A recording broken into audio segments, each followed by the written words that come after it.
இனிய தம்பி பாட்டுமா அப்படியே இங்க பாருங்க மேடம், இங்க பாருங்க. இங்க பாருங்க சார், இங்க பாருங்க.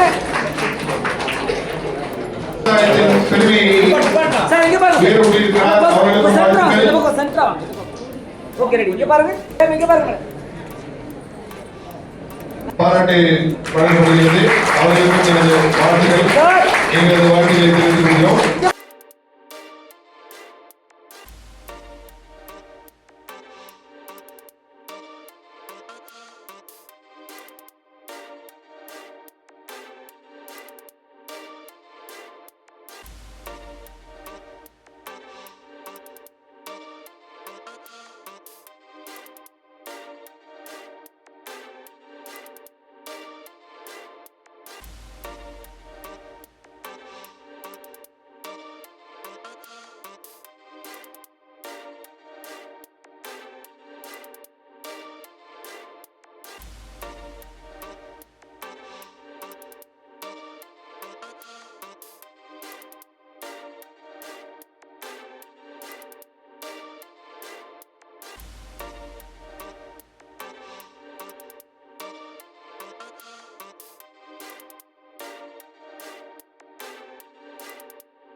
அனைவருக்கும் வணக்கம்.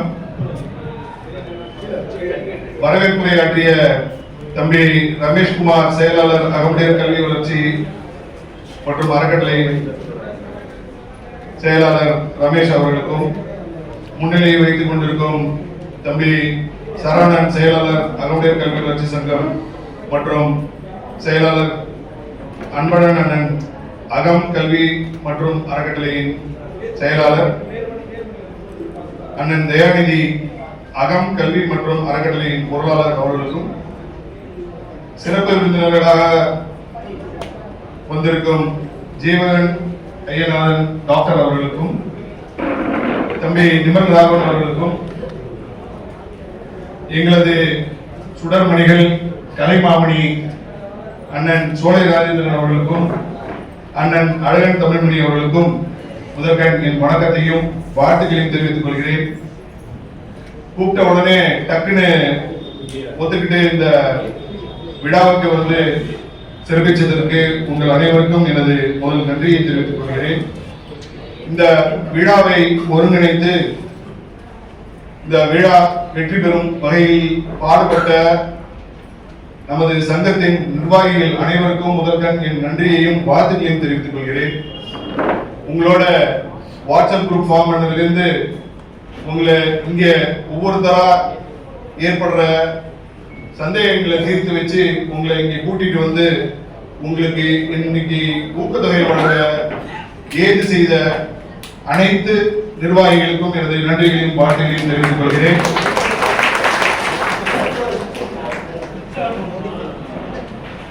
தமிழகம் அப்படின்னு நாங்க பிரிச்சது காரணம் ரெண்டு, வட தமிழகத்துக்கு மட்டும் கொடுக்கணும் அப்படின்றது இல்லை. ஏதுவாக ஒவ்வொரு மாவட்டங்களுக்கும் போய் சேரணும், நம்மளோட குழந்தைகளுக்கு, நம்ம சமுதாயத்தை சார்ந்த குழந்தைகளுக்கு கல்வி உதவி போய் சேரணும், ஊக்கத்தொகை போய் சேரணும் அப்படிங்கிறது தான் எங்களோட முக்கியமான நோக்கம். அதற்காக தான் இந்த கல்வி வளர்ச்சி சங்கமே 1958 நம்ம முன்னோர்களால் ஏற்படுத்தப்பட்டது. அதனால நம் முன்னோர்களுக்கு தான் இந்த வணக்கத்தையும் வாழ்த்துக்களையும் முதல்ல தெரிவிக்கணும்.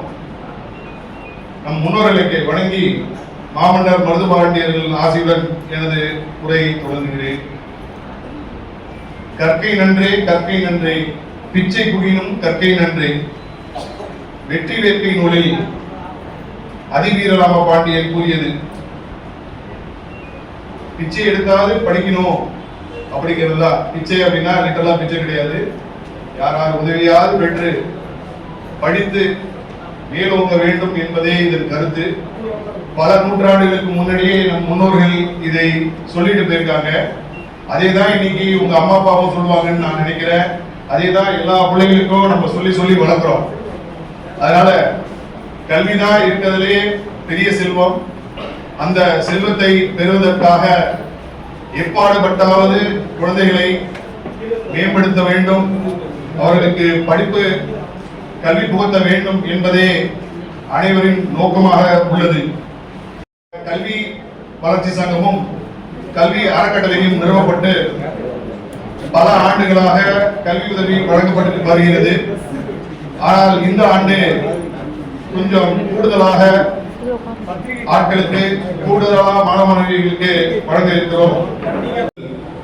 நமது சமுதாயத்தை சார்ந்த கல்லூரியில் வைத்திருக்கும் நல்லுள்ளங்கள் கட்டணம் இல்லாமல் பயிலும் வகையில் ஒரு 50 மாணவ மாணவிகளுக்கு கல்வி உதவி கிடைக்கும் வகையில் சங்கம் ஏற்பாடு செய்யும். அதற்கான விண்ணப்பங்கள், அதற்கான வழிவகைகள், அதற்கான நெறிமுறைகள் உங்களுக்கு பின்னாளில் அறிவிக்கப்படும். இது நமது சமுதாயத்தை சார்ந்த கல்வி தந்தைகள் கொஞ்சம் நமக்கும் ஹெல்ப் பண்ணாங்கன்னா நல்லா இருக்கும். அண்ணன் தம்பி வந்திருக்காப்புல, தம்பிக்கிட்டையும் நான் ரெக்வஸ்டா வைக்கிறேன். மன்னார்குடியில அவங்க காலேஜ் வச்சிருக்காங்க, பேராவூரணியில காலேஜ் வச்சிருக்காங்க. பெருசா இல்லாம ரொம்ப கம்மியா ஒரு 5 சீட்டு வருஷம் கொடுத்தீங்கன்னா எங்களுக்கு உதவியா இருக்கும், மாணவ மாணவிகளுக்கு உதவியா இருக்கும். சப்சிடைஸ் ரேட்ல கூட கொடுங்க, நாங்க பேலன்ஸ் சங்கத்து மூலமா நாங்க கொடுக்குறோம். வேற எங்கேயாவது பிச்சை எடுத்தாலும் கொடுக்குறோம். நான் எதுக்கு பிச்சை சொல்றேன்னா, வேற எங்க இருந்தாலும் கான்ட்ரிபியூஷன் வாங்கியாவது கொடுக்குறோம். அவங்களுக்கு தயவு செய்து உங்களுக்கு உதவி தேவை. அகமுடைய பெருமக்கள், அதாவது அன்பு, அறிவு, வீரம் எல்லாமே சேர்ந்ததுதான் ஒரு முக்குளத்தோர். அதில் ஒரு அகமுடியார். அதெல்லாம் சொல்றதுக்கு ரொம்ப பெருமையா இருக்குது. அந்த நிகழ்ச்சிக்கு என்ன சிறப்பு விருந்தினராக கூப்பிட்டிருக்கிற மதிப்புக்கும் மரியாதைக்குரிய திரு ராவணன் அவர்களை நெஞ்சார நான் பாராட்டுகிறேன். மற்றும் இந்த 3 அறக்கட்டளையும் சிறப்பா அவரை பராமரிச்சுக்கிட்டு எல்லாரையும் வழிகாட்டி, அதாவது அவங்க தகப்பனார் இந்த மண்டபத்துக்கு இடத்தை கொடுத்து இந்த மண்டபத்தை அவங்க தலைமையில கட்டி இன்னைக்கு அகமுடியர் எல்லாருக்கும் பயன்படுற மாதிரி, அதாவது அகமுடியர் மட்டும் கிடையாது, எல்லா சமுதாயத்துக்கும் பயன்படுற மாதிரி அவர் கிட்டத்தட்ட 1958 இருந்து அவங்க தகப்பனார் ஆரம்பிச்ச விஷயத்த அவர் பின்பற்றி வராரு. அது மாதிரி நீங்களும் நேற்று என்னை பார்க்க அவர் மிஸ்டர் அன்பழகன் வந்திருந்தாரு. ஒரு சின்ன ஒரு செய்தி கூட சொல்லிட்டு போயிருக்காரு. வரும்போது என்ன செய்தி சொன்னாருன்னா, நம்மளுடைய அகம்பியர்கள் அதுக்கப்புறம் அடுத்த ஜெனரேஷன்ஸ் அதாவது நீங்களா என்ன பண்ண போறீங்க, நீங்களா வந்து அது ஒரு பெரிய வழிகாட்டுல வருவீங்களான்றது நம்ம பேசணும். சின்ன ஒரு டிபேட் மாதிரி அதை வந்து முறியடிக்கிற மாதிரி நீங்க வருங்கால அக்கம்பையர்கள் எல்லாரும் வந்து உட்காந்துட்டு நாளைக்கு அவர் ராவணன் சொன்ன மாதிரி நீங்க வந்து நல்ல இன்னைக்கு ஊக்கத்தொகை வாங்க வந்திருக்கிறீங்க கல்வியில, நீங்க அதை படிச்சு திருப்பி நீங்க வந்து நல்ல பெரிய லெவலுக்கு வந்தோட நீங்க ஒரு 5 பேருக்கு செய்யணும்ன்றது வந்து அவர் சொன்னாரு. உண்மையா ஒரு நல்ல விஷயம். இதை நீங்க வந்து நீங்க மனசுல கண்டிப்பா ஏத்துவீங்க. ஏன்னா நம்ம ஒவ்வொருத்தருக்கும் ஒரு சக்தி ஆர்டர் கொடுத்திருக்காரு. அவங்க அப்பா கொடுத்த இடத்துல இன்னைக்கு ஒரு பெரிய மண்டபம் கட்டி அதுல நமக்கு ஒரு நிகழ்ச்சி பண்றோம். நம்ம அது மாதிரி வந்து அவங்க அப்பா செஞ்சதை வந்து அடுத்த தலைமுறை அவர் செய்யறாரு. அது மாதிரி இப்ப நீங்க இன்னைக்கு வந்து அவர் ஏற்பாடு பண்ண விழால வந்து ஒரு கல்வி ஊக்கத்தை வாங்குறீங்க. நீங்க வந்து இந்த ஃபியூச்சர்ல வந்து நீங்க ஒரு 10 பேருக்கு செய்யணும். ரெண்டாவது வந்து ஒரு கோரிக்கை ஒண்ணு வச்சாரு. இது மாதிரி நீங்களும் வந்து நம்ம அகம்பியர்கள் வந்து கல்வி நிறுவனங்கள்ல வந்து ஃபீஸ் கட்ட முடியாதவங்களுக்கு ஹெல்ப் பண்ணி கொடுக்கணும்னு சொன்னோம். கண்டிப்பா அவர் கேட்கும் போது கண்டிப்பா என்ன முடியுமோ கண்டிப்பா நான் செஞ்சு தரேன். கரடி மாதிரி வந்து கிடைக்கல. ஸோ கொஞ்சமாக தான் டைம் எடுத்துக்க போகிறேன். ஷார்ட்டாக சொல்லிடுறேன். நான் வந்து தஞ்சாவூர் மாவட்டம் பேராவூட்டி பக்கத்தில் இருந்து நாடிங்கிற கிராமம். இன்ஜினியரிங் தான் படிச்சுட்டு நான் ஃபஸ்ட்டு புனேல ஒர்க் பண்ணேன், அப்புறம் துபாயில் ஒர்க் பண்ணேன். பூரியில் வந்து மிகப்பெரிய விவசாயம் இருக்கும். 2018 கஜான் ஒரு புயல் வருது. அந்த புயலுக்கு முன்னாடி 2016 எங்கள் ஊரில் பக்கத்தில் ஒரு 10 கிலோமீட்டர் இருக்க நெடுவாசல்னு ஒரு ஊரில் ஹைட்ரோ கார்பன் ஒரு இது எடுக்க போகிறாங்க அப்படின்னு ஒரு நியூஸ் வந்துச்சு. ஹைட்ரோ கார்பன் சிம்பிளாக சொல்லிடுறேன். மண்ணுக்கு கீழே இருக்கிற மீத்தேன் ப்ரோபைன் அதெல்லாம் எடுப்பாங்க. அதுக்கு வந்து ஃப்ராக்கிங்னு ஒரு டெக்னிக் யூஸ் பண்ணி ஒரு இன்ஜெக்ட் பண்ணி எடுப்பாங்க. எடுக்கிறப்ப என்ன ஆகுதுன்னா கீழே இருக்க நிலத்தடி நீர் மட்டத்தோட பக்கத்தில் இருக்க கடல் தண்ணியும் கலந்துடும். ஸோ இது கலந்துச்சு அப்படின்னா டெல்டா மாவட்டம் நெற்களஞ்சியமாக இருக்கிற இடம் ஸோ மொத்தமாக பாதிக்கப்பட்டோம். அப்படிங்கிறதுனால சேவ் நெடுவாசல் அப்படிங்கிற ஒரு ஹேஷ்டேக் பண்ணி அந்த நெடுவாசல் போராட்டம் பண்ணோம். ஸோ அந்த போராட்டம் பண்ணி 224 நாள் போராட்டம் பண்ணதுக்கப்புறம் அந்த ஹைட்ரோ கார்பன் இதை வந்து கவர்மெண்ட் கைவிட்டாங்க. இது ஒரு பக்கம் போயிட்டே இருக்கிறப்ப 2018 கஜா புயல் ஒரு புயல் வந்து அந்த புயலில் கிட்டத்தட்ட 4 கோடி தென்னை மரங்கள் விழுந்துருச்சு. நெற்களஞ்சியமே இருந்த டெல்டா மாவட்டம் பேராவூரணி பட்டுக்கோட்டை பகுதி தென்னை விவசாயத்தில் 2000 வந்து இந்தியாவிலே அதிக அளவு தேங்காய் உற்பத்தி பண்ணுற இடமா மாறிடுச்சு. அப்படிப்பட்ட இடத்துல 4 கோடி மரம் வந்துருச்சு. மிகப்பெரிய பாதிப்புல இருக்காங்க. இதை தாண்டி காவிரி கடைமடை பகுதியில் 120 டிஎம்சி தண்ணி வேஸ்ட் ஆகுது அப்படிங்கிற செய்தியை வந்து 120 டிஎம்சி தண்ணிங்கிறது சென்னை பெங்களூருக்கு தேவையான 20 வருஷம் தண்ணி. பட் நமக்கு வந்து இந்த நியூஸ் எதுவுமே டிவியில் வருவது கிடையாது. நம்ம பார்க்குற நியூஸ் கேள்விப்படுற நியூஸ் என்னவா இருக்குன்னா இந்த கவர்மெண்ட்டுக்கும் அந்த கவர்மெண்ட்டுக்கும் சண்டை, இன்னொரு கவர்மெண்ட் தண்ணி தர மாட்டாங்க அப்படிங்கிறதா. பட் அந்த தண்ணி என்ன ஆகுது அப்படிங்கிறத பார்க்குறப்ப எனக்கு நிறைய விஷயம் புரிய ஆரம்பிச்சு. ஸோ அப்படியே ஒரு வேலைகளாக ஆரம்பிச்சு பேராவூர்ணிங்கிற ஒரு ஊரில் தான் ஃபர்ஸ்ட் ஒரு ஏரி எடுத்து சீரமைச்சோம். அந்த ஏரி கிட்டத்தட்ட ஒரு 107 நாள் வேலை பார்த்து அந்த ஏரியை 100% சீரமைச்சிருக்கோம். கவர்மெண்ட் வந்து 4 கோடி ரூபாய் செலவாகுன்னு சொல்லியிருந்தாங்க. நாங்கள் வந்து 27 லட்சத்துல செலவு பண்ணி அந்த ஏரியை மீட்டெடுத்து 350 லிட்டர் வாட்டர் லெவல் வந்து 50 அடிக்கு வந்துருச்சு. நிறைய போர்ல தண்ணி இல்லாத போர்ல தண்ணி வர ஆரம்பிச்சிருச்சு. கிட்டத்தட்ட 5 கிலோமீட்டர் ரீசார்ஜ் பண்ணிருச்சு. இது வந்து பயங்கரமா யோசிக்க வச்சுச்சு. ஒரு 30-35 வருஷமா இருந்த பிரச்சனை வந்து நம்ம பண்ண 107 நாள்ல வேலை ஆரம்பிச்சு இவ்வளவு சரி பண்ண முடியல, நம்ம இதையே அடுத்தடுத்து பண்ணக்கூடாது அப்படின்னு ஆரம்பிச்சது. தஞ்சாவூர் மாவட்டத்தில் ஆரம்பிச்சு அப்புறம் அடுத்தடுத்த மாவட்டம், அப்புறம் அடுத்தடுத்த மாநிலம், அப்புறம் அடுத்தடுத்த நாடுகள்னு ஒரு ஜேர்னி போயிட்டு இருக்கு. இது வரைக்கும் ஒரு 287 ஏரி, ஒரு 1200 கிலோமீட்டர் ஆறு, அப்புறம் இந்தியாவில் வந்து முக்கியமாக சொல்லப்படுற கங்கை நதியில் ஆரம்பிச்சு, மகாநதியில் ஆரம்பிச்சு, நர்மதாவில் ஆரம்பிச்சு, இங்கே நம்ம காவேரி கோதாவரி வரைக்கும் ஒர்க் பண்ணிப்போம். இதை தாண்டி வந்து இந்தியாவில் ரொம்ப வரிசையாக இருக்கிறது ராஜஸ்தானாக இருக்கட்டும், ஃபார்மசி அதிகம் நடக்கிற விதர்பாவாக இருக்கட்டும், நம்ம ராமநாதபுரமாக இருக்கட்டும், ஜம்முவா இருக்கட்டும், எல்லா இடத்துலையும் ஒர்க் பண்ணிப்போம். அதே மாதிரி உலகத்திலே தண்ணி பயங்கரமாக பஞ்சமாக இருக்கு ஆப்பிரிக்கா கென்யாலையும் ஒர்க் பண்ணிப்போம். ஸோ நான் இதை எதுக்கு இங்கே சொல்ல வரேன் அப்படின்னா, நான் வந்து சம்மந்தமே இல்லாத தஞ்சாவூர் மாவட்டம் பேராவூர் பக்கத்தில் இருக்க நாடியங்கிற கிராமத்தில் இருக்கேன். என்னால் கென்யா வரைக்கும் போக முடிஞ்சதுக்கு ஒரே காரணம் என்ன அப்படின்னா, எனக்கு தெரிஞ்ச டெக்னாலஜி. அந்த டெக்னாலஜி எனக்கு கொடுத்தது வந்து இந்த படிப்பு. ஸோ இந்த படிப்புங்கிற விஷயம் நான் இன்னொரு விஷயம் ராவணன் ஃபோன் பண்ணப்பே நான் சொன்னேன், நான் இது வரைக்கும் எந்த ஒரு இந்த கம்யூனிட்டி ரிலேட்டடாக எந்த ஃபங்க்ஷனுக்குமே நான் போனதே கிடையாது. ஏன்னா நான் வந்து பொதுவாக எல்லா இடத்துலையும் ஒர்க் பண்ணுறதுனால ஏதாச்சும் ஒரு இஷ்யூ வரும் அப்படிங்கிறதுக்காண்டி நம்ம வந்து ஒரு சார்பாக இருக்கக்கூடாது அப்படிங்கிறதுல தெரியவா இருக்கேன். பட் இது வந்து கல்வி அப்படிங்கிற ஒரே விஷயத்துக்காக தான் நான் இங்கே வந்தேன். எதனால் சொல்கிறேன் அப்படின்னா, கல்வி மட்டும்தான் நம்ம கூட இருக்கும். அந்த அசுரன் படத்தில் ஒரு டயலாக் இருக்குன்னா எல்லாருக்குமே தெரிஞ்சிருக்கும். நம்ம கிட்டேருந்து எதை இருந்தாலும் எடுத்துக்கலாம், படிப்பை அறிவு மட்டும் எடுத்துக்கவே முடியாது. ஸோ இந்த படிப்பு அறிவு எப்பவுமே உங்களுக்கு கைவிடும். யார் கைவிட்டாலும் இந்த படிப்பு அறிவு தான் கைவிடும். எல்லாருக்கும் ரொம்ப வாழ்த்துக்களை தெரிவிச்சுக்கிறேன். இங்கே வராமல் போன 3rd 4th பிளேஸ் எடுத்தவங்களுக்கும் சரி, அடுத்த வாட்டி வரதுக்கு சான்ஸ் இருக்கு. இல்லைன்னா உங்க வீட்டுல இருக்கோம் பக்கத்துல இருக்க யாராச்சும் வர வைக்கிறதுக்கு ட்ரை பண்ணுங்க. அண்ணன் சொன்ன மாதிரி உங்களால முடிஞ்ச ஒரு 5 பேருக்கு சப்போர்ட் பண்ணுங்க. நல்லா வந்ததுக்கு அப்புறம் இந்த இடத்துல நான் இன்னொரு ப்ராமிஸ் பண்ணிக்கிறேன். நம்ம ஃபவுண்டேஷன் மூலமா இது வரைக்கும் ஒரு 3000 பேருக்கு மேல எஜுகேஷன் சப்போர்ட் பண்ணிருக்கோம். ஸோ இந்த வருஷத்துலேருந்து உங்க இதுல ஒரு 10 பேருக்காச்சும்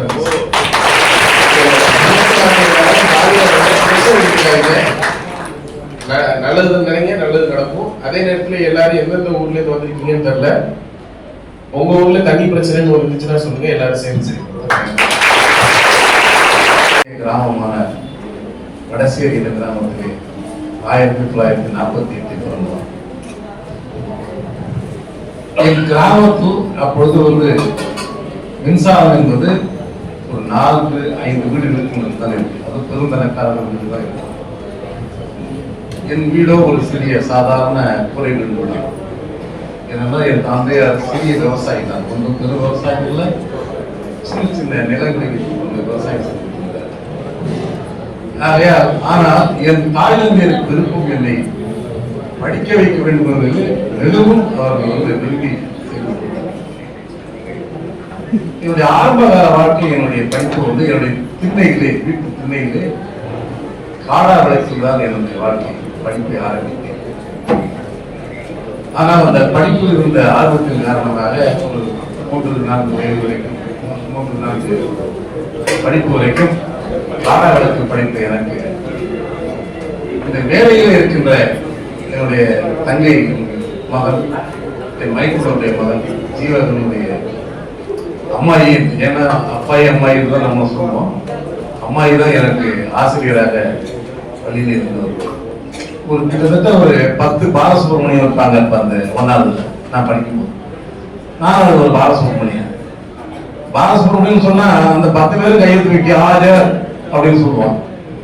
அப்ப பார்த்தாங்க, சரி ஒவ்வொருத்தரும் நான் ஒரு பேர் வைக்கிறேன்டா அப்படின்னு சொல்லி ஒவ்வொரு பேரா வச்சுக்கிட்டு வந்தாங்க. அதுல என்னுடைய, அதாவது எனக்கு சிறியதாயார் லட்சுமி அம்மான் பேரு, ஆசிரியர் லட்சுமி அம்மான்னா மிகப்பெரிய ஃபேமஸ். அப்ப அவங்க வச்ச பேர் தான் எனக்கு தமிழ்மணி என்பது.